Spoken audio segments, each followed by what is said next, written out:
Praise lord. మన ప్రభువైన యేసుక్రీస్తు నామములో అందరికీ ఉదయకాల సమయమా శుభాభివందనములు తెలియజేసుకుంటున్నా. ఇది పరిశుద్ధ దినం, పునరుద్ధాన దినం, ఆదివార దినం అని మన అందరికీ తెలుసు. ఈ దినమున దేవుడు తన యొక్క అద్భుతమైన కొన్ని సంగతులను మనకు వివరించబోతూ ఉన్నారు.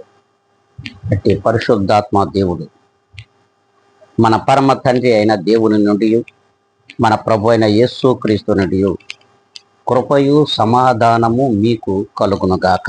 ఆమేన్. చూద్దాము పరిశుద్ధ గ్రంథంలో నుండి. అది యోహాను వ్రాసినటువంటి యోహాను వ్రాసినటువంటి 2వ పత్రిక 3-4 లేఖనములను స్పష్టంగా మనం చదువుకుందాం.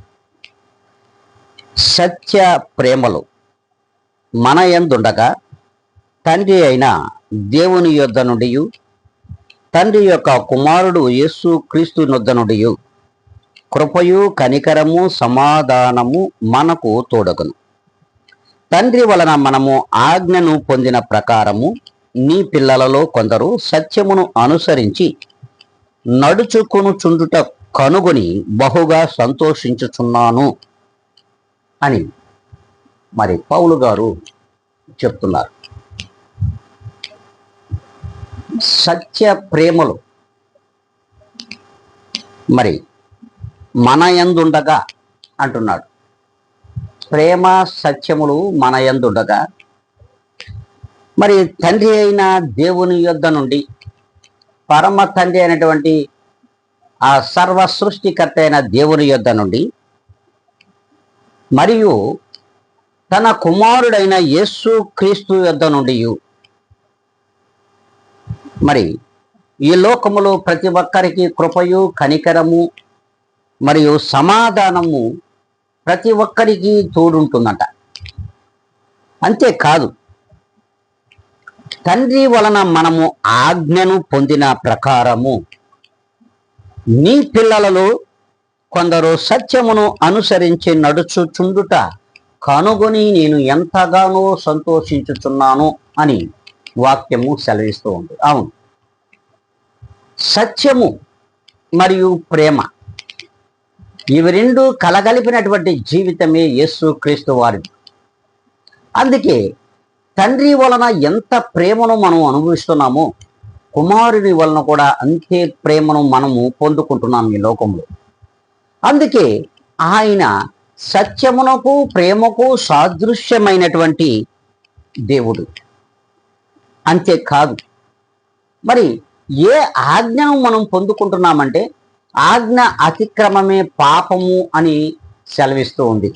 అంటే ఆజ్ఞ, దేవుని మాట వినకపోవడమే పాపం. వినిన మాటను గ్రహించకపోవడము పాపం. గ్రహించిన దానిని అనుసరించకపోవడం కూడా పాపమే. ఇట్టి ఆజ్ఞను పొందినటువంటి అనేక మంది బిడ్డలంట మరి అట్టి సత్యమును అనుసరించి నడుచుకుంటున్నారంట. ఇట్టి వారిని చూచి దేవుడు ఎంతగానో సంతోషించుతున్నాడు. అంతేకాదు, ప్రియమైన దైవ జనాంగమా, దేవుని బిడ్డలారా, సర్వలోక ప్రజలారా, మనందరితో కూడా దేవుడు మాట్లాడుతున్నాడు. చూడండి, క్రీస్తు యేసు మార్గములో నడవడమే సత్యములోను, అంతేకాకుండా దేవుని మార్గములో నడవడం. క్రీస్తు యేసు యొక్క మార్గములో నడుస్తున్నామంటే సత్యములోను దేవునిలోనూ నడవడం, అది దైవ మార్గముగా మనకు సూచిస్తూ ఉంది. ఎందుకంటే అందులో పాపము లేదు. దేవుని మార్గములో నడవడం వల్ల, దేవుని మార్గంలో నడవడం వలన నిత్య జీవమునకు చేర్చబడతాము అనే మాట ఇది సత్యం. మనం ఈ లోకంలో తరచూ మాట్లాడుకుంటున్నాం స్వర్గము నరకము అని. మరి స్వర్గము నరకము ఈ రెండు చూస్తున్నటువంటి మనము మరి సత్యమును అనుసరించక, దేవుని మార్గములో నడువక నిలువక, మనం ఏ దినమైతే మన మార్గములలో లోకానుసారమైన మార్గములో పాపములో నడుస్తామో అట్టి వారందరూ కూడా నరకమునకు చేర్చబడతారని లోకాయుక్తి. అయితే మరి ఎవరైతే దేవుని మార్గములో నడుస్తూ నీతి యథార్థతలకు సత్యపునకు సాదృశ్యముగా నిలబడతారో ఇట్టివారు దేవుని మార్గములో నడుస్తున్నారని అర్థం. మరి ఇట్టివారు విశ్వాసపరులను దైవభక్తి కలిగిన వారుగా ఉంటారు. ఇట్టి వారందరూ కూడా మరి స్వర్గమునకు చేర్చబడతారని దేవుని వాక్యమే సెలవిస్తుంది. మరి నరుల యొక్క నాలుక నుండి కూడా ఈ రెండు మాటలు ఉచ్చరించబడుతున్నాయి ఈ లోకములో. ప్రియమైన దైవ జనాంగమ, ఒక్కసారి మనలను మనము జ్ఞాపకం చేసుకోవాలి. మరి ఇట్టి దైవ మార్గములోనికి సర్వ మానవాళి ప్రవేశించాలనేదే దేవుని యొక్క ప్రత్యేకమైన సంకల్పం. అయితే క్రీస్తు మార్గంలోనికి రావాలి అంటే సర్వ సృష్టికర్త అయిన సర్వ జ్ఞాని అయినటువంటి యేసు క్రీస్తు యొక్క మార్గములోనికి రావాలంటే ముందు ధైర్యము కావాలి. ఎందుకంటే ఈ ధైర్యము లోకాన్ని విడిచిపెట్టగలిగినటువంటి ధైర్యం. ఇట్టి ధైర్యముతో మనము క్రీస్తు మార్గంలోనికి రావాలి, లోకాన్ని విడిచేయాలి. దేవుని యొక్క సువార్త విని గ్రహించి ఆచరించే ధైర్యం కావాలి. దేవుని యొక్క ప్రభువైన యేసుక్రీస్తు యొక్క సువార్తను విని ఆచరించి ఆ మార్గంలో నడుచుకునే ధైర్యము ప్రతి విశ్వాసికి కావాలంట. ఇట్టి ధైర్యము కలిగిన వారు మాత్రమే మనం ముందు చెప్పుకున్నట్లుగా మరి స్వర్గమునకు ప్రవేశము ఉంటుందని దేవుని మార్గమే అది స్వర్గ మార్గం అని కూడా తెలియజేస్తుంది. ప్రియమైన దైవ జనాంగమా, మనం ఒక్కసారి దేవుని మాటలను మనము గ్రహించినట్లయితే, దేవుని మాటలకు మనము లోబడినట్లయితే చూడండి, అందుకే దేవుడు అంటున్నాడు, ఇట్టి ధైర్యం ఎవరిలో ఉంటుందో వారికి భయభక్తులు కలిగిన విశ్వాసానికి ప్రతీకలుగా వారు నిలబడతారు. ఇటు దేవుని మార్గములో ఎవరైతే ధైర్యముగా నడవగలుగుతారో, నిలబడగలుగుతారో అట్టి వారిలో భయభక్తులు కలిగినటువంటి విశ్వాసము ఉంటుంది. ఇట్టివారు అట్టి విశ్వాసమునకు, స్థిర విశ్వాసమునకు ప్రతీకలుగా ఈ లోకంలో నిలబడతారంట. ప్రియమైన దేవుని బిడ్డలారా, మనము ఏం వింటున్నామో ఒక్కసారి మనల్ని మనము ఆత్మ పరిశీలన చేసుకోవాలి. చూడండి, అందుకే అంటున్నాడు, దేవుని కుమారుని మాటలు అంగీకరించువారు, దేవుని యొక్క కుమారుడైనటువంటి యేసు క్రీస్తును అంగీకరించువారు జీవము గలవారని, ఆయనను అంగీకరించిన వారు జీవము లేని వారిగా వాక్యము వారిని కొట్టేస్తుంది. ప్రియమైన దేవుని బిడ్డలారా, ఒక్కసారి మనం ఆలోచించాలి. ఇక్కడ మనకు ప్రత్యేకంగా మనం చూడగలిగినట్లయితే తండ్రి కుమారుడు ఎంతగా ప్రేమించాడో అట్టి కుమారుడును మనం ప్రేమించగలుగుతున్నామా? అట్టి కుమారుడు పంచిన ప్రేమతో మనము ఆ కుమారుడును ప్రేమించగలుగుతున్నామా లేదనేది కూడా ఒక్కసారి ఆత్మ పరిశీలనలో పడవలసిన అవసరం ఉంది. అంతేకాదు, అట్టి కుమారుడు తండ్రి మీద ఎంత ప్రేమను, ఆప్యాయతను కనపరుస్తున్నాడో, తండ్రి మాట జవదాటని కుమారుడు క్రీస్తు యేసుగా మనం ఇక్కడ కనుగొంటున్నాం. అయితే మనం ఇట్టి ప్రేమ తల్లిదండ్రుల మధ్యలో ఉండాలా లేదనేది కూడా, ఆ అనుబంధం ఉందా లేదనేది ఒక్కసారి మనము పరిశీలించుకోవాలి. ప్రియమైన దేవుని బిడ్డలారా, ఇక్కడ మనకు తండ్రి ప్రేమానురాగం కనిపిస్తోంది. తండ్రి యొక్కయు కుమారుని యొక్కయు ప్రేమ అనురాగములు కనిపిస్తాయి. అంతేకాదు, తండ్రిని ప్రేమించని కుమారులు, తండ్రిని ఎప్పుడైతే మనము ప్రేమించినటువంటి ఈ లోకములో ఉన్నటువంటి కుమారులు, చూడండి, ఈ లోకములో ఉన్నటువంటి లోకపరమైనటువంటి తండ్రిని, అశాశ్వతముగా జీవితం గడుపుతున్నటువంటి తండ్రిని మనము ప్రేమించలేకపోతున్నామంటే ఇతరులను ఏ మాత్రం మనం ప్రేమించగలము? ఒక్కసారి ఆలోచించారు. ఇతరులను ఏ మాత్రము కూడా ప్రేమించలేం. అందుకే ఇంపాసిబుల్, దట్ ఈజ్ ఇంపాసిబుల్. అందుకే ప్రతి ఒక్కరూ కూడా అర్థం చేసుకోవాలి, తండ్రిని ప్రేమించలేని కుమారుడు లోకంలో ఇతరులను ప్రేమించగలడా? ప్రేమించలేడు. అట్టి ప్రేమను కూడా కనపరచలేని జీవితం. అందుకే దేవుడు ప్రేమతో సర్వలోకానికి సత్యానికి సాదృశ్యమైనటువంటి నిర్మాణం. ఇక్కడ దేవుడు ప్రేమ, దేవుని యొక్క ప్రేమతో సర్వలోకానికి మంచికి సత్యానికి సాదృశ్యమైనటువంటి నిర్మాణము జరగాలనే ఆకాంక్ష దేవునిలో ఉంది. సత్యమునకు మరి అంతేకాకుండా ప్రేమకు ఆప్యాయతలకు సాదృశ్యముగా ఉండాలని దేవుని యొక్క ఆకాంక్ష. అట్టి ఆకాంక్షను సర్వలోక ప్రజల మీద ఆయన ప్రేమతో కుమ్మరిస్తున్నారు. ఆయన ప్రేమతో ఆయన మహిమను కుమ్మరించడానికి ఆయన సిద్ధంగా ఉన్నాడు. కానీ మనమే ఈ లోకంలో సిద్ధంగా లేం. మనము సిద్ధంగా లేం. అందుకే ప్రభువులు వారే స్పష్టంగా ఒక మాటలో అంటాడు, ఆయనే మొదట మనల్ని ప్రేమించను. ఆ తండ్రి పరమ తండ్రి అయినటువంటి దేవాతి దేవుడు మనలను ప్రేమించాడు. ప్రేమించినటువంటి ఆ తండ్రిని పరమ తండ్రిని ఈ లోకములో ఉన్నటువంటి తండ్రులైతేమి కుమారులైతేమి ఎంతమంది ప్రేమిస్తున్నాం? నిజమా? ఎంతమంది మనము ప్రేమిస్తున్నాము అనే విషయము మనకు తెలుసు. సర్వలోకమునకు తెలియదు, కానీ మనలో మనకు తెలుసు.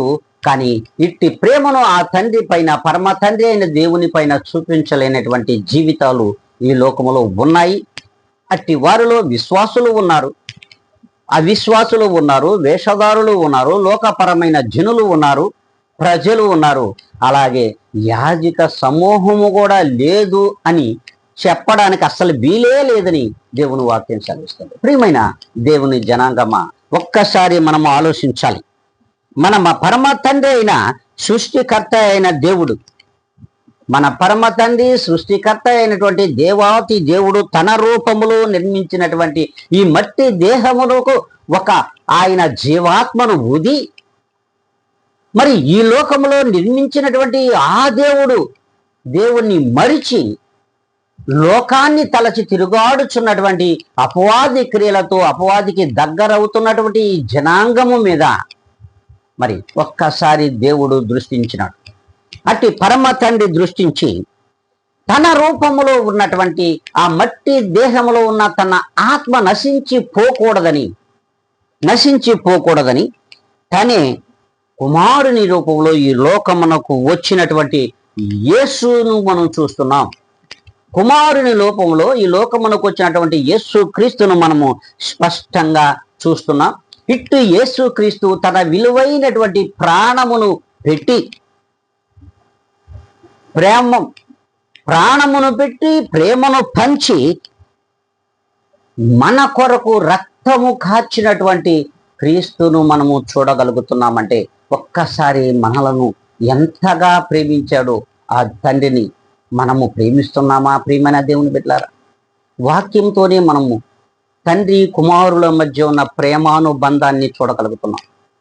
అలాగే ఆ తండ్రి యొక్క మాట జవదాటని కుమారుని రూపములో ఆ దేవుడే ఈ లోకమునకు వచ్చి తండ్రి కుమారుల యొక్క ప్రేమ సాదృశ్యాన్ని మనకు చూపించడానికి ప్రభువైన యేసు క్రీస్తుగా ఈ లోకమునకు వచ్చినటువంటి ఆయన తన ప్రేమతో ప్రాణము పెట్టి విలువైన ప్రాణమును పెట్టి ప్రేమించి మనలను తన దగ్గరకు చేర్చుకోవాలని తన చివరి రక్తపు బొట్టును కార్చినటువంటి ఆ పరమ తండ్రి అయిన దేవుని చూస్తూ ఉన్నామా? ఆయన్ని దరి చేరగలుగుతున్నామా? ప్రియమైన దైవ జనాంగమా, ఒక్కసారి మనలను మనము అర్థం చేసుకోవాలి. చూడండి, విలువైన కొనలేని తండ్రి కుమారుల యొక్క ప్రేమను మనము ఇక్కడ స్పష్టంగా చూడగలుగుతున్నాం. తండ్రి యొక్క ప్రేమను, కుమారుని యొక్క ప్రేమను, ఆ విలువైన ప్రేమ బంధాన్ని మనము చూడగలుగుతున్నాం. మరియు ఇట్టి ప్రేమ బంధము చేత ఆయన కుటుంబమును కట్టాలనుకున్నాడు, సంఘమును కట్టాలనుకున్నాడు, సమాజమును నిర్మించాలని తాపాత్రయము కలిగినటువంటి ఆ దేవాతి దేవుడు సృష్టికర్తను మనము కనుగొనలేకపోవడం విడ్డూరం. మరి ఒక్కసారి గ్రహించాలి. ప్రియమైన దేవుని బిడ్డలారా, ఒక్కసారి మనల్ని పరీక్షించుకోగలిగినట్లయితే, మనం పరీక్షించగలిగినట్లయితే దేవుడు ఏ రీతిగా మనల్ని మాట్లాడుతున్నాడో, మన పక్షంగా చూపిస్తున్నాడో, మన క్రియలను చూపిస్తున్నాడో క్లియర్గా మనకు కళ్ళకు కట్టినట్టుగా మన జీవితాలను ఆయన చూపిస్తూ ఉన్నాడు. ప్రియమైన దేవుని బిడ్డలారా, ఒక్కసారి ఆలోచించాలి. అందుకే యోహాను రాసినటువంటి మొదటి పత్రికలో 2వ అధ్యాయము 15, 16 లేఖనాలను మనము చూసినట్లయితే, ఏ లోకములోనైనను లోకములో ఉన్న వాటినైనను నీవు ప్రేమింపకుడి. ఈ లోకమును ప్రేమించిన ఎడల తండ్రి ప్రేమ వారిలో ఉండదు. లోకములో ఉన్నదంతా నేత్రాశ, శరీరాశ, జీవోపడంబమును ఇవి తండ్రి వలన కలిగినవి కావు, అవి లోక సంబంధమైనవే. అవును ప్రియమైన దేవుని బిడ్డలారా, ఒక్కసారి ఆలోచించాలి. ఈ లోకములో ఉన్నదంతా కూడా మరి శరీరాశయు, నేత్రాశయు, జీవపు డంబములే. ఇవి తండ్రి వలన కలిగినవి, పరమ తండ్రి అయిన దేవుని నుండి వచ్చినవి కావు, ఆయన వలన కలిగినవి అస్సలు కావు. అందుకే ప్రభువు స్పష్టంగా చూపిస్తున్నాడు, ఇట్టి వారు ఎవరైతే వీటి మీద మోజు పడుతున్నారో ఇట్టి వారికి తండ్రి మీద అస్సలు ప్రేమ ఉండదు. ఎందుకంటే తండ్రిలో ఇట్టి గుణములు లేవు. ఇట్టి గుణగణములు లేనటువంటి తండ్రి మనలను ప్రేమించాడు. అట్టి తండ్రిని మనం ప్రేమించలేక లోకాన్ని ప్రేమించి ఇట్టి ఆశలకులోనే జీవపు డంబములతో మనం ఈ లోకంలో జీవించాలని ఆశ కలిగి ఉన్నామనే విషయం మనం గ్రహించాలి. అంతేకాదు, ఇట్టి కుమారులు ఎప్పుడైతే లోకం మీద పడిపోతున్నారో, లోకం మీద మోజు పడుతున్నారో, జీవపు డంబమును కలిగి జీవించాలని ఆశపడుతున్నారో ఇట్టి వారు అంట ఈ రీతిగా ఉంటారంట, ఇలాగా ఉంటున్నారట ఈ లోకంలో. ప్రియమైన దేవుని బిడ్డలారా, ఒక్కసారి ఆలోచించాలి. చూడండి, తిమోతికి రాసినటువంటి 2వ పత్రికలో ప్రభు స్పష్టంగా మాట్లాడతాడు. ఎలాగనగా, మనుషులు స్వార్థప్రియులు, ధనాపేక్షలు, బింకములాడుదురు, అహంకారులు, దోషకులు, తల్లిదండ్రులకు విధేయులు, కృతజ్ఞత లేనివారు, అపవిత్రులు. చూడండి, అనురాగ రహితులు, అతి ద్వేషులు, అపవాదకులు, అజితేంద్రియులు, క్రూరులు, సజ్జన ద్వేషులు అని స్పష్టంగా ఇక్కడ మనకు సెలవిస్తూ ఉన్నది. అంతేకాదంట, ద్రోహులు, మూర్ఖులు, గర్వాంధులు, దేవుని కంటే సుఖానుభవమును ఎక్కువగా ప్రేమించు వారు వీళ్ళందరూ కూడా ఎంతగా ఉన్నారంటే ఒక్క విషయం చెప్పడం లేదన్న, స్పష్టంగా పౌలు గారు నోటి ద్వారా దేవుని మాటలు పలికిస్తూ ఉన్నాడు. చూడండి, ఎలాగనగా మనుషులు స్వార్థప్రియులు, ధనాపేక్షలు, బింకములాడు వారు, అహంకారులు, దోషకులు, తల్లిదండ్రులకు అవిధేయులు, కృతజ్ఞత లేనివారు, అపవిత్రులు, అనురాగ రహితులు, అతి ద్వేషులు, అపవాదకులు, అజితేంద్రియులు, క్రూరులు, సజ్జన ద్వేషులు, ద్రోహులు, మూర్ఖులు, గర్వాంధులు, దేవుని కంటే సుఖానుభవమును మాత్రమే ఎక్కువగా ప్రేమించుచున్నారు. చూడండి, దేవునిని అసలు ప్రేమించడం విడిచిపెట్టేశారు. మరి ఇట్టివారు తల్లిదండ్రుల పక్షముగా కాడ అవిధేయులుగా ఉంటున్నారు, అహంకారులుగా ఉంటున్నారు. వారిని మరిచి లోకమును తలిచి జీవించడం వలన వారిలో మరి క్రూరత్వము కలిగినటువంటి జీవితాలతో ఈ లోకములో జీవిస్తూ ఉన్నారు. క్రూరత్వం చిన్నగా కాదండి, ఆ క్రూరత్వం భయంకరమైనటువంటి క్రూరము. ద్రోహులుగా, మూర్ఖులుగా ఈ లోకములో విచ్చలవిడిగా వారి యొక్క శారీరక సుఖానుభవాన్ని ప్రేమిస్తున్నారే తప్ప దేవునిని ఏ మాత్రము కూడా ప్రేమించడం లేదు. దేవునినే ప్రేమించలేని వీరు ఈ లోకములో ఉన్నటువంటి కనిపిస్తున్నటువంటి ఈ తండ్రులను ప్రేమించగలుగుతున్నారా లేదన్నది కూడా మనం ప్రశ్న వేసుకోవాలి. ప్రేమిన దేవుని జనాంగమా, ఒక్కసారి ఆలోచించండి. అందుకే ప్రభువు స్పష్టంగా ఇక్కడ సెలవిస్తున్నాడు, ఈ లోక సంబంధమైన వ్యామోహములోనే అశాశ్వత తండ్రి కూడా అలుపెరగని జీవితాన్ని గడిపేస్తున్నాడు. అలుపెరగని జీవితం, ప్రయాసపడడం. అంతేకాదు, బిడ్డల కోసం ప్రయాసపడి కనడం జరుగుతూ ఉంది. అంతేకాకుండా అలుపెరగని ఈ పోరాటంలో ఆర్థిక సమస్యలు వచ్చినా, శ్రమలు వచ్చినా, బాధలు వచ్చినా, అనారోగ్యం తోడైనా ఇవేమీ కూడా అడ్డు రావడం లేదు. ఎందుకంటే బిడ్డల కోసం ఈ లోకపరమైనటువంటి ఆస్తిని సంపాదించాలి. బిడ్డలు ఏదో గర్వముగా నా బిడ్డలు ఇలా ఉన్నారు, అలా ఉన్నారు, అంత గొప్పగా ఉన్నారు, ఆ దేశంలో ఉన్నారు, ఈ దేశంలో ఉన్నారని చెప్పుకుంటున్నటువంటి తండ్రులు ఈ లోకములో కోకొల్లలు. చూడండి, ఎంత సంపాదిస్తున్నామనేది కాదు, ఎంత ప్రేమను తండ్రులకు పంచుతున్నామనేది కూడా ఇక్కడ ముఖ్యమైన సారాంశం. చూడండి, ఎంత గొప్పగా తండ్రి చెప్పుకుంటున్నాడు ఆ బిడ్డల కొరకు. ఆ బిడ్డలను ఎంతగానో ప్రయాసపడి లోకములో మరి అనేక విధముగా చూడండి, లోకాన్ని ఎంతగా ప్రేమిస్తున్నటువంటి తండ్రులు, అట్టి బిడ్డలను ప్రేమిస్తున్నటువంటి తండ్రులను చూస్తున్నాం. దేవుణ్ణి ప్రేమిస్తున్నటువంటి తండ్రులను చూడడం లేక కుమారులను చూడడం. ఇటు పరమ తండ్రి, ఈయన శాశ్వతమైన తండ్రి, ఈయనని మనము ఎరగాలనే ఆకాంక్ష కానీ ఆశ కానీ ఎవ్వరిలో ఈ లోకంలో ఉన్నటువంటి తండ్రులలో కూడా. అందుకే అట్టి తండ్రులు ఎలా పెంచుతున్నారంటే శ్రమ పడుతున్నారు, అలుపెరకని కష్టము చేత రెక్కలు ముక్కలు చేసుకుని ఈ లోకంలో సంపాదించినదంతా తన కొడుకులకు కుమార్తెలకు ఇవ్వాలని, బిడ్డలకు పంచాలనే ధ్యాస తప్ప దేవునికి ప్రేమను పంచాలనే ధ్యాస ఏ మాత్రము కూడా ఈ లోకంలో తల్లిదండ్రులకు లేదు. ఇది నిజం. అందుకే ప్రభువు చెప్తున్నాడు, అలు పెరగని నీ పోరాటం ఏమైపోతుంది, అలు పెరగని నీ యొక్క కళలు ఏమైపోతున్నాయి. అనేకమైనటువంటి తండ్రులను ఈ లోకంలో మనం చూస్తున్నాం. మరిచిపోకుండా, అంతేకాకుండా ప్రభు అంటున్నాడు, అన్నిటినీ మరిచిపోతున్న ఈ లోకంలో తన శ్రమను మర్చిపోతున్నాడు, తన బాధలు మర్చిపోతున్నాడు, అనారోగ్యమును మర్చిపోతున్నాడు, అనేక విధమైనటువంటి మరి అప్పుల బాధలను కూడా మర్చిపోయి తండ్రులు ఎదుగుతూ ఉంటే సంతోషిస్తున్నటువంటి తండ్రులు అనేక మంది కోకొల్లలు ఈ లోకంలో తండ్రులు కనిపిస్తున్నారు. ఇట్టి తండ్రులు మరి వారు చేస్తున్న అప్పులైతేమి, వారి శ్రమలైతేమి, వారి బాధలనైతేమి, వారి ఇరుకులనైతేమి, వారి ఇబ్బందులనైతేమి, అనారోగ్య సమస్యలనైతే కూడా పక్కన పెట్టి ఏ మాత్రము కూడా తన భార్యకు తెలియకుండా, బిడ్డలకు తెలియకుండా జాగ్రత్త పడుతున్నటువంటి తండ్రులు కూడా కోకొల్లలు ఈ లోకంలో ఉన్నారు.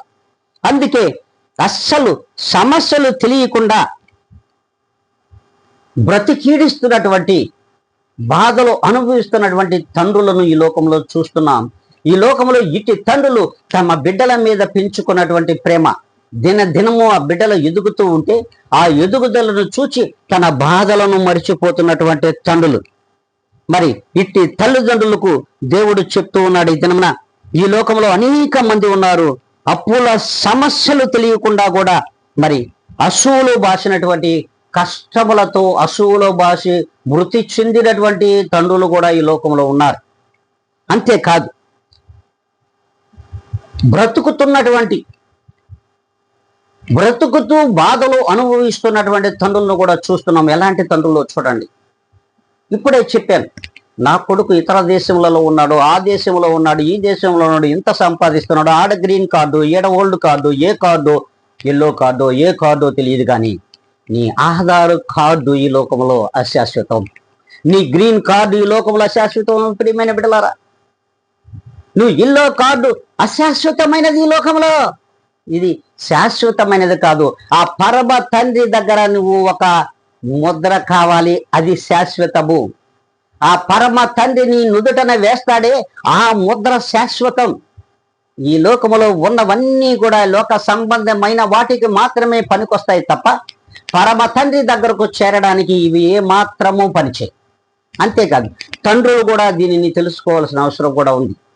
ఇటు తండ్రులు మరి వారి బిడ్డలను లోకానుసారమైన జీవితంలో విచ్చలవిడిగా వారిని పెంచడం వలన మరి ఇటు తండ్రులు అసూలు బాసిపోతున్నారు, మరి నిద్రిస్తూ ఉన్నారు. ఇటు తండ్రులు బాధలు అనుభవిస్తున్న మరి తండ్రులు బిడ్డలు విడిచేసినటువంటి బానిసలుగా బ్రతుకుతున్నటువంటి తండ్రులు కూడా ఈ లోకంలో ఉన్నారు. మరి ఇట్టి వారిని ఒక్కసారి మనం జ్ఞాపకం చేసుకోవాలి. ఇట్టి తండ్రులను కూడా అనాథ వృద్ధాశ్రయాలలో వదిలేసి ఇతర దేశములలో మరి ఆహ్లాదకరంగా జీవిస్తున్నటువంటి బిడ్డలను కూడా చేస్తున్నాం. అట్టి బిడ్డలకు కూడా బిడ్డలు ఉన్నారు. ఆ బిడ్డలు కూడా ఈ బిడ్డలను, ఇటు తండ్రులను కూడా ఇలాగే అసూలు బాసినటువంటి అనాథ శరణాలయంలో వదిలివేస్తారనే విషయాన్ని ఏ తండ్రి కూడా ఈ లోకంలో గ్రహించలేకపోతున్నాడు. కనుకనే ఇటు తండ్రులందరికీ కూడా, అసూల బాసినటువంటి తండ్రులకు, బ్రతికి ఉన్నటువంటి బాధలు అనుభవిస్తున్న తండ్రులందరికీ కూడా ఫాదర్స్ డే శుభాకాంక్షలు ఈనాడు తెలియజేసుకుంటూ ఉన్నాను. తండ్రులారా, ఇది శుభాకాంక్షలు, ఫాదర్స్ డే శుభాకాంక్షలు తెలియజేస్తున్న ఫాదర్స్ డే. మరి ఇట్టి శుభాకాంక్షలు ఇట్టి తండ్రులందరికీ తెలియజేసుకుంటున్నాను. ప్రియమైన దేవుని బిడ్డలారా, చూడండి, యుక్త వయస్సు రాగానే తండ్రి ఒడిలో నుండి మన బిడ్డలు లోకం అనే బడిలో చేరిపోతున్నారు.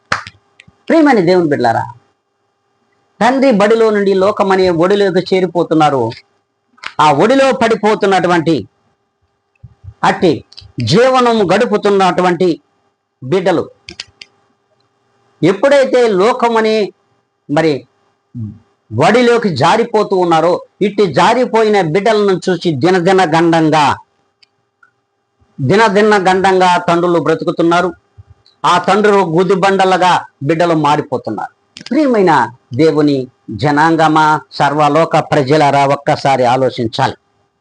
మరి గుదిబండలుగా మారిపోతున్నటువంటి బిడ్డలను కూడా మనం చూస్తున్నాం. లోకములో కనిపించే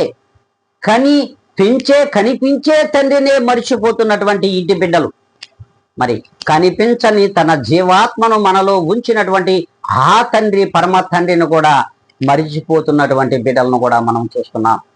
చూడండి, ఈ లోకములో కనిపించినటువంటి తండ్రిని, కనిపిస్తున్నటువంటి తండ్రినే మరిచిపోతున్నారు. అట్టి తండ్రులను ప్రేమించలేని బిడ్డలు ఉన్నారు. మరి ఇట్టి బిడ్డలు కనిపించని జీవాత్మ, మనలో ఉన్న ఆత్మ బ్రతికి ఉంది, మనము బ్రతికి ఉండామని ఆ నిదర్శనమునకు చిహ్నమైనటువంటి ఆ పరమ తండ్రిని, జీవాత్మనొసైనటువంటి ఆ తండ్రిని మరి గుర్తు పెట్టుకుంటామా? గుర్తు పెట్టుకోలేము, నెవర్. అందుకే ప్రభు స్పష్టంగానే సెలవిస్తూ ఉన్నాడు, నీవు దేవుని యందు భయభక్తులు కలిగిన వారిగా నీ బిడ్డలను పెంచగలిగినట్లయితే అట్టి బిడ్డలు గుడ్డులో మెల్లలాగైనా ప్రేమను కొంతైనా తండ్రుల మీద చూపిస్తారు. ఎప్పుడైతే ఇట్టి తండ్రులు తమ బిడ్డలను దేవునిలో పెంచగలిగినట్లయితే, భయభక్తులు కలిగిన వారిగా పెంచగలిగినట్లయితే, గుడ్డిలో మెల్లగానైనను వారి ప్రేమ ఆ తండ్రుల మీద ఉంటుందని మరి వాక్యమే సెలవిస్తూ ఉంది. ప్రియమైన దేవుని బిడ్డలారా, మరి ప్రేమ గల వారిగా ఎదుగుతాము అనుకుంటే, ఇప్పటి నుండైనా సరే ప్రేమ కలిగిన వారిగా మన బిడ్డలను పెంచుకుంటాం అనుకున్నట్లయితే, ఒక్కసారి మరి దావీదు గారు పలికినటువంటి మాటలు, దావీదు గారికి పలికినటువంటి మాటలు రాజులు మొదటి గ్రంథములు మరి 2వ అధ్యాయము 3వ లేఖనాన్ని ఒక్కసారి చూసినట్లయితే, నీ దేవుడు అప్పగించిన దానిని కాపాడి ఆ మార్గములను అనుసరించిన ఎడల నీవు ఏ పని పూనుకొనను, ఎక్కడ తిరిగినను ఆ పనిలో వివేకముగా నడుచుకుందువు. ఎంతగా చూడండి, తన బిడ్డను సొలొమోనును ప్రేమించి తనను ఈ రీతిగా బ్రతకమని ఆజ్ఞ ఇచ్చినటువంటి తండ్రిని చూస్తున్నాం. దేవుని యందు భయభక్తులు కలిగి నువ్వు బ్రతుకు, ఆయన మార్గములను విడిచిపెట్టద్దు, ఎన్నడు కూడా మార్గములను తప్పిపోకుండా భయభక్తులు కలిగిన వాడిగా దేవునిలో నువ్వు పెరగగలిగినట్టు నువ్వు ఎక్కడ తిరిగినా, ఏ పని పూనుకున్నా వివేకము కలిగి జీవిస్తావని వాక్యం సెలవిస్తా ఉంది. మరి ఆ రీతిగా మన బిడ్డలకు మనము బోధ చేస్తున్నామా? అట్టి మంచి మాటలు కలిగినటువంటి దేవుని వాక్యములను మనం వినిపిస్తున్నామా? ప్రియమైన విశ్వాసులారా, ఒక్కసారి మనలను మనం ఆలోచించాలి. అంతేకాదంట, ఇంకొక మాట చెప్తాడు. యోవేలు గ్రంథంలో 1వ అధ్యాయము 2 నుంచి 5 వరకు మనము చూసినట్లయితే, పెద్దలారా ఆలకించుడి, దేశపు కాపురస్తులారా మీరందరూ చెవియొగ్గి వినుడి, ఈ సంగతులను మీ బిడ్డలకు తెలియజేయుడి, వారు తమ బిడ్డలకును ఆ బిడ్డలు రాబో తరం వారికి తెలియజేయుదురు. అవును, ఎప్పుడైతే దేవుని మాటలను, దేవుని ఆజ్ఞలను మన బిడ్డలకు మనము తెలియజేస్తామో, అప్పుడు మన బిడ్డలు వారి బిడ్డలకును, వారి బిడ్డలు వారి తరము, వారి బిడ్డలకు కూడా ఇట్టి మంచి మాటలను తెలియజేస్తారంట. అందుకే స్పష్టంగా వాక్యమే సెలవిస్తుంది. చూడండి, తెలియజేయుదురు. గొంగలి పురుగులు విడిచిన దానిని మిడతలు తినివేయుచున్నవి, మిడతలు విడిచిన దానిని పసర పురుగులు తినివేయుచున్నవి, పసర పురుగులు విడిచిన దాన్ని చీడ పురుగులు తినివేస్తున్నవి. హల్లెలూయా, దేవునికి మహిమ కలుగును గాక. చూడండి, ఈ లోకములో మనము అలా పెరగలేకపోతేనంట దేవుని లోకపరమైనటువంటి జీవితంలోనికి మరి విడిచేసే బిడ్డలుగా మన తండ్రులు తయారు చేస్తున్నారు. కనుక ఇట్టి వారిని ఎవరు తినేస్తున్నారంటే స్పష్టంగా సెలవిస్తున్నాడు. గొంగళి పురుగు అంటే మనం ఎంతో కష్టించి ఫలించి ఆ బిడ్డలను తయారు చేయగా ఇట్టి బిడ్డలను ఎవరు తినేస్తున్నారంటే మన కష్టార్జితమంతా పొయ్యిలో పోసినటువంటి మరి పాలులాగా అయిపోతుంది. మన కష్టార్జితంతో పెంచినటువంటి ఎంత కష్టం అంటే మనము కష్టము చేసి మన బిడ్డలను సాకుతూ ఉంటే ఆ బిడ్డలనంట ఎవరు తినేస్తున్నారంటే లోకము తినేస్తుంది. లోకములో గొంగలి పురుగులు విడిచిన దానిని మిడతలు తినేస్తున్నాయి. మిడతలు విడిచిన దానిని అంటే అట్టి మిడతల పురుగులను ఎవరు తినేస్తున్నారు అంటే తండ్రులు ఇక్కడ గొంగళ పురుగులైతే ఆ బిడ్డలను ఎవరు తినేస్తున్నారు? ఒక్కసారి ఆలోచించాలి. మిడతలు తినేస్తున్నాయి. ఆ మిడతలు విడిచిన దాన్ని ఏం చేస్తున్నాయి? పసర పురుగులు తినేస్తున్నాయి. అంటే చూడండి, కష్టపడిన వాడిని ఒకడు దోచుకుంటాడు, వాడి నుంచి ఇంకొకడు దోచుకుంటున్నాడు, ఇంకొకటి నుంచి ఇంకొకడు దోచుకుంటున్నాడు. సర్వము మన బిడ్డల జీవితాలు నాశనం నల్లబొగ్గులైపోతున్నాయి. ప్రియమైన దేవుని బిడ్డలారా, ఒక్కసారి ఆలోచించాలి. మనము ఎంతగా చిందిస్తున్నామో, ఎంతగా బాధపడాలో కూడా దేవుడు సెలవిస్తున్నాడు. నీవు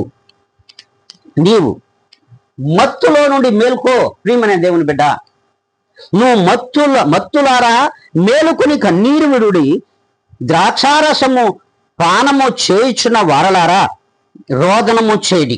కొత్త ద్రాక్షారసము నీ నోటికి రాకుండా నాశనమాయను.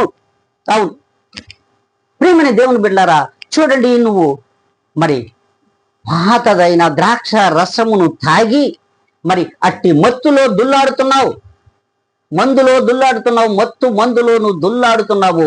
నీ బిడ్డలను గురించి నువ్వు పట్టించుకోవడం లేదు. కనుకని నీ బిడ్డల జీవితాలు ఇలాగా లోకపరమైన జీవితాల్లో కొట్టుకుపోతున్నాయి. నీ కన్నీటిని మాత్రమే నువ్వు విడవాలి. నీ బిడ్డల కొరకు విడువు. ఇప్పుడైనా మత్తు నుండి మేల్కొని నీ బిడ్డల యొక్క భవిష్యత్తును మార్చుకోవడానికి ఇప్పుడైనా కళ్ళు తెరువు. దేవుడి దగ్గరికి రా, రోధించు, ఏడువు, దుఃఖించు. నీ బిడ్డల జీవితాలు బాగుపడాలని. అంతేకాదు, క్రొత్త ద్రాక్ష రసమును నేను త్రాగాలి, నేను స్వీకరించాలి. నా బిడ్డలు ఎలా తయారవ్వాలంటే ప్రభువైన యేసుక్రీస్తు యొక్క రక్తములో కడగబడినటువంటి బిడ్డలుగా ఆ బిడ్డలు ద్రాక్షారసమైనటువంటి ఉత్తమ ద్రాక్షావల్లులుగా మిగలాలి అని ఆశ, ఆతృత మనలో ఉండాలంట. మరి ఉందా? ప్రియమైన దేవుని జనాంగమా, ప్రియమైన దైవ జనాంగమా, ఒక్కసారి ఉందా? చూడండి, అట్టి క్రొత్త ద్రాక్షారసముగా పెంచబడాలి అంటున్నాడు. అలా పెంచనట్లయితే క్రొత్త ద్రాక్షారస పానం నీ నోటికి రాకుండా చేతి కందని ద్రాక్షలుగా రాలిపోతున్నారు. చూడండి, చేతికి ఎదిగినటువంటి కొడుకులను పోగొట్టుకుంటున్నారు, కుమార్తెలను పోగొట్టుకుంటున్నారు. ఎందుకంటే వీరిని నువ్వు దేవునిలో పెంచకపోవడం. ఆ బిడ్డల యొక్క మరి సంపాదన కూడా తినలేని స్థితిలో లోకములో కొట్టుకుపోతున్నటువంటి బిడ్డల యొక్క జీవితాలను మార్చుకోలేకపోతున్నావు. కనుకనే అది నీ నోటికి రాకుండానే రాలిపోతూ ఉన్నారు బిడ్డలు. నీ చేతికి అందకుండానే అందినట్టే అందని ద్రాక్షావల్లిగా మిగిలిపోతూ ఉన్నారని ప్రియమైన దేవుని బిడ్డలారా వాక్యము సెలవిస్తూ ఉంది. అంతేకాదు, దేవుడు అంటున్నాడు, దేవునిలో మీ బిడ్డలను పెంచండి, పెంచితే ఇలా ఉంటారు అంటున్నాడు. దేవునిలో మీ బిడ్డలను పెంచితే ఈ రీతిగా ఉంటారు. ఎలా ఉంటారంటే చూడండి, స్పష్టంగా వాక్యం సెలవిస్తుంది. అపోస్తల కార్యములు 2వ అధ్యాయము 17-18 లేఖనాలను మనం చూసినట్లయితే, అంత్య దినములలో మనుషుల మీద నా ఆత్మను కుమ్మరించెదను, మీ కుమారులను మీ కుమార్తెలు ప్రవచించెదరు, మీ యవ్వనములకు దర్శనములు కలుగును, మీ వృద్ధులు కలలు కందురు. ఆ దినములలో మీ దాసుల మీదను దాసురాండ్ర మీదను నా ఆత్మను కుమ్మరించెదను, కనుక వారు ప్రవశించెదరు. హల్లెలూయా, దేవునికి మహిమ కలుగును గాక. మన బిడ్డలను మనమును దేవునిలో ఎదగగలిగినట్లయితే, పెరగగలిగినట్లయితే అట్టి బిడ్డలందరూ కూడా మన యొక్క కుమారులు కుమార్తెలు మన మీద, మన కుటుంబముల మీద దేవుని ఆత్మను కుమ్మరిస్తాడంట. కుమ్మరించడమే కాదు, మన కుమారులు కుమార్తెలు మరి ప్రవశించెదరని, యవ్వనములు దర్శనములు చూచెదరని, అంతేకాకుండా వృద్ధులు కలవగనుదురని, అంతేకాకుండా మన ఇళ్లలో పని కత్తెలు పని వాళ్ళు కూడా మరి అట్టి ప్రవచనములను దర్శనములను వారు చూస్తారని దేవుని వాక్యము సెలవిస్తుంది. అంతేకాదు, అదే మాట కూడా మరొక గ్రంథంలో యావేలు గ్రంథంలో కూడా చెప్పబడింది, యోవేలు గ్రంథంలో కూడా. అది కూడా స్పష్టంగా దేవుని వాక్యం సెలవిస్తూ ఉంది. 2వ అధ్యాయంలో, యోవేలు గ్రంథము 2వ అధ్యాయం 27, 28 లేఖనాలు మనము చూసినట్లయితే, నా జనులు సిగ్గు నొందరు. హల్లెలూయా, దేవునికి మహిమ కలుగును కాక. ఎప్పుడైతే నీ బిడ్డలు దేవునిలో పెరుగుతారో వారు ఎలా మాత్రము కూడా సిగ్గు పడరు, ఎప్పుడు కూడా సిగ్గుపడరు. మీ కుమారులు కుమార్తెలు ప్రవచనములు చెప్పుదురు, ముసలి వారు కలలు కందురు, యవ్వనములు దర్శనములు చూతురు. మీ పనివారి మీదను మీ పనికత్తెల మీదను నా ఆత్మను కుమ్మరించదును. ఎలాగూ ఉంటున్నామా మనం? ఎలాగూ దేవునిలో మన బిడ్డలను పెంచగలుగుతున్నామా? పెంచితే దేవునిలో మన బిడ్డలు పరిమళించు తైలము వలె ఉంటారు, పరిమళ సువాసన కలిగిన బిడ్డలుగా ఎదుగుతారు. అట్టి బిడ్డలు మనకు ఫాదర్స్ డే శుభాకాంక్షలు చెప్తారు, లేకపోతే చెప్పినట్టే చెప్పి పారిపోతారు. ప్రియమైన దేవుని బిడ్డలారా, ఒక్కసారి ఆలోచించండి. ఎలాగున తండ్రులు బిడ్డల ద్వారా గణపరిచే రీతిగా ఉండాలి. చూడండి, ఈ లోకపరమైనటువంటి తండ్రులు మరి అట్టి తండ్రిని గణపరిచే బిడ్డలుగా ఉండాలి. అంతేకాదంట, తండ్రియు కుమారులను మరి ఆ పరమ తండ్రి అయినటువంటి సృష్టికర్త అయిన సర్వాంతర్యామి అయిన పరమ దేవునికి, ప్రభువైన యేసు క్రీస్తుకు ఘనకీర్తిని తెచ్చే వారిగా ఉండాలి అంటున్నాడు. ఉన్నామా? ఒక్కసారి మనము తండ్రులు కుమారులు కూడా ఒక్కసారి ఆత్మ పరిశీలన చేసుకోవాలి. తండ్రులు కుమారులు కుమార్తెలు, తండ్రులు బిడ్డలు కూడా ఒక్కసారి ఆత్మ పరిశీలన చేసుకోవాల్సిన అవసరము ఇప్పుడు సమయం వచ్చింది. తండ్రులారా జాగ్రత్త అంటున్నాడు దేవుడు. తండ్రులారా జాగ్రత్త, ఇకనైనా మేల్కొని మీ బిడ్డలను దేవునిలో భయభక్తుల వారిగా పెంచగలిగినట్లయితే, తండ్రులారా ఇప్పుడైనా మేల్కొనండి, మీ బిడ్డలను దేవునిలో భయభక్తులు కలిగిన వారిగా పెంచగలిగినట్లయితే ఇట్టి దేవునిలో సుఖానుభవమును అనుభవిస్తారు. దేవునిలో మాత్రమే సుఖానుభవమును ఎత్తుక్కుంటారు. అలా కాదు అనుకంటే లోకములో దేవుని విడిచి సుఖానుభవం ఎత్తుక్కునేవారుగా తయారవుతారు. కనుక అట్టి బిడ్డల యొక్క మరి మనకు శుభాకాంక్షలు చెప్పడం అవసరమా? ఒక్కసారి ఆలోచించండి. లోకంలో సుఖానుభవం ఎత్తుక్కునే బిడ్డలు మరి నీకు శుభాకాంక్షలు చెప్తారని ఆశించడం కూడా పొరపాటే. అందుకే దేవునిలో సుఖానుభవమును ఏ దినమైతే ఆకాంక్షిస్తావో అప్పుడు మాత్రమే నువ్వు ఫాదర్స్ డే శుభాకాంక్షలు తెలుపుకోవడానికి అట్టి బిడ్డలు తెలుపుతుండగా నువ్వు చూసి ఆనందించుటకును అర్హుడు అని దేవుని వాక్యం సెలవిస్తుంది. అందుకే ఈ రీతిగా మరి ఇట్టి శుభాకాంక్షలు బిడ్డల నుండి పొందుకునే వారిగా మీరును ఇక మీదట ఉండాలని దేవుని వాక్యం సెలవిస్తుంది. ఇట్టి కృపను యేసు క్రీస్తు ప్రభువులు వారు తండ్రులకును కుమారులకును దయచేయునుగాక. ఆమెన్.